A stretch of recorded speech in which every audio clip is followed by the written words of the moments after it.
On se retrouve cette semaine chez Collect Édition pour notre question de la semaine avec Pierre. Et Pierre, cette semaine, on parle des gens qui ont peut-être envie de vendre leur collection de cartes. Ils l'ont, comme on dit, dans le grenier depuis longtemps et ils ont décidé de la vendre. Quel conseil tu leur donnerais pour amorcer ce processus de vente?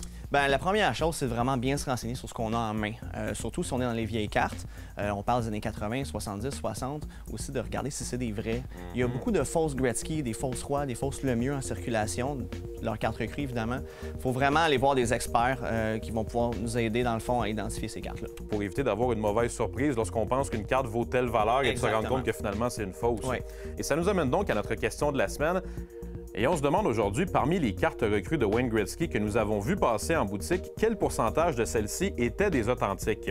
Est-ce A, 10 B, 25 C, 40 ou D, 80 La réponse après la pause. On se demandait avant la pause quel pourcentage de cartes recrues de Wayne Gretzky étaient véritablement authentiques.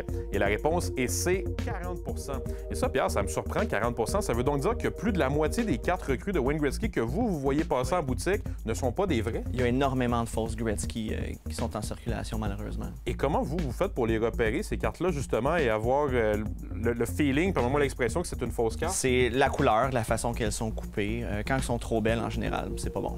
Et on parlait justement un peu avant la pause au niveau de vendre sa collection de cartes. Que tu aurais des conseils en terminant pour ceux qui veulent vendre cette collection-là? Oui, absolument. C'est de se renseigner sur ce qu'on a, évidemment. Comme je disais, les avenues possibles, c'est eBay, Marketplace, Kijiji ou bien donc de visiter une boutique spécialisée. Merci beaucoup, Ça Pierre. fait plaisir.